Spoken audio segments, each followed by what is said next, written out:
Voltamos aqui no nosso Google Drive para mostrar para vocês como ficou essa organização da nossa pasta e vamos também, na sequência, falar sobre a criação de testes utilizando os formulários Google. Tá? Nesse caso aqui, ó, vou mostrar para vocês que nos vídeos anteriores nós geramos uma planilha para podermos avaliar as respostas do nosso formulário. Essa planilha também fica armazenada no mesmo espaço em que está o formulário. Então, eu tenho o formulário nessa pasta Formulários Google e a sua planilha de respostas fica na mesma pasta. Então, para que a gente tenha isso de uma maneira mais clara, temos aqui o formulário e a planilha de respostas no mesmo local.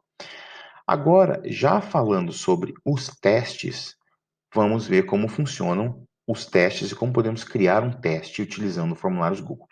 Eu criei aqui uma pequena prova sobre história do Brasil. Vou abrir. Eu coloquei aqui algumas perguntas muito simples. Por exemplo, quem descobriu o Brasil? Em que ano aconteceu a independência do Brasil? E quem foi Dom Pedro I? A primeira coisa que nós temos que fazer aqui é transformar este formulário aqui em um teste. Como nós fazemos isso? Temos que ir até as configurações e temos que clicar na aba Testes.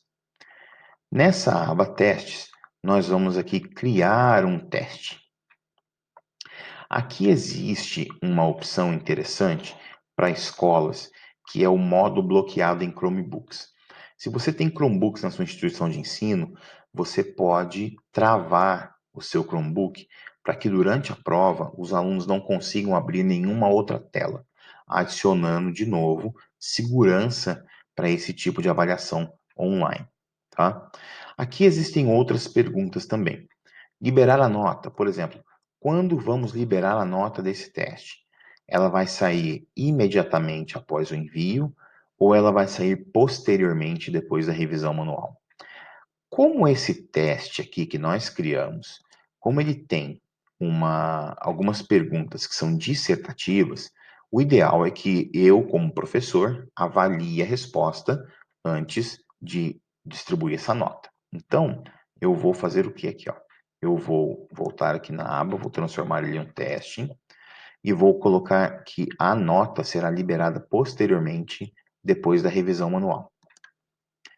Aqui, o que eles podem ver? Eles podem ver perguntas erradas, as perguntas que estão corretas e o valor de cada questão. Então, eu vou mostrar para eles o seguinte: assim que eles enviarem o formulário, eu posso entregar para eles todo o resultado, falar exatamente o que está certo, o que está errado e já mostrar para eles a correção da prova. Então, se você tem um formulário, por exemplo, que ele é todo de múltipla escolha, você pode facilmente liberar a nota assim que o aluno terminar. Então, isso é importante e muito interessante, porque isso vai automatizar um pouco a correção das atividades por você. Então, transformei ele em um teste, marquei aqui que eu quero enviar o resultado posteriormente após a revisão e deixei as três opções ativadas, que são perguntas erradas, as perguntas corretas e os valores, no caso aqui da visualização. Vou clicar em salvar. Agora, algumas opções vão aparecer dentro desse formulário. Por exemplo, quem descobriu o Brasil? Se eu clicar nessa pergunta, você vai ver que aqui ó, eu tenho a chave de resposta. Eu vou ter que clicar nessa opção para deixar para o meu aluno, para que isso fique claro para ele, qual é a resposta correta. Então, eu vou clicar aqui na chave de resposta. E eu vou colocar aqui, ó, adicionar a resposta correta, que é Pedro Álvares Cabral. Não existe outra resposta a essa pergunta.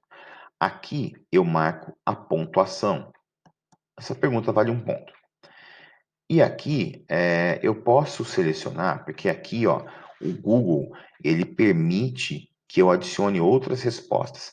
Se eu quiser deixar essa pergunta automatizada para que a nota saia automaticamente, eu consigo, desde que eu consiga aqui adicionar todas as possíveis respostas corretas, o que vai dar um super trabalhão. Às vezes é melhor você avaliar a pergunta individualmente, do que tentar aqui colocar todos os erros de digitação que os alunos podem colocar, tá? Então, vamos aqui primeiro deixar a resposta correta, marquei a resposta correta, vou adicionar o feedback de resposta. Então, o feedback aqui vai ser, nesse caso, a resposta correta é Pedro Álvares Cabral. Pronto, salvei. Tenho aqui o feedback das respostas. Tudo bem? Isso para todas as respostas. Vamos agora aqui na segunda pergunta. Estamos aqui agora na pergunta de múltipla escolha. Vou clicar de novo em chave de resposta. Em que ano aconteceu a independência do Brasil? Esta questão vale também 1 ponto. E aqui eu posso marcar o ano em que o Brasil teve sua independência declarada. Então, 1822. Bem, adicionar feedback de resposta. Aqui, olha que interessante. Na pergunta de múltipla escolha, eu posso colocar um feedback diferente para a resposta incorreta e uma diferente para a resposta correta. Então, para a resposta incorreta, eu posso falar assim: que pena, você errou. A resposta correta é 1822. E para a resposta correta, eu posso deixar um parabéns. Você acertou. Agora, olha só.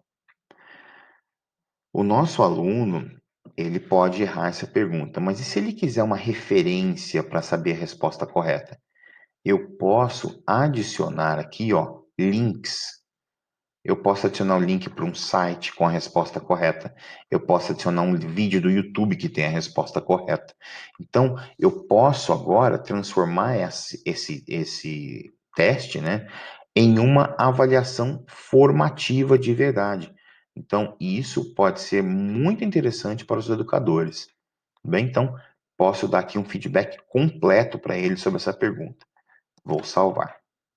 Então, olha lá, ficou salvo aqui, ó, que a resposta correta é essa, ela vale 1 ponto, o feedback está aqui para a resposta correta e o feedback para a resposta incorreta está aqui. Posso fazer a mesma coisa para a pergunta de Dom Pedro I. Nesse caso, como a resposta pode ser um pouco mais longa, eu vou aguardar até que o aluno faça isso para que eu possa colocar a resposta correta. Então, ao invés de eu adicionar o feedback da resposta, eu vou apenas colocar aqui que essa pergunta vale 1 ponto. Concluído, terminado. Essa prova vai valer 3 pontos, né? Cada questão aqui vale 1 ponto. Então, no total, essa avaliação inteira vale 1 ponto. Então, vou agora simular aqui algumas respostas e a gente volta para ver como nós podemos avaliar esse teste dos nossos alunos.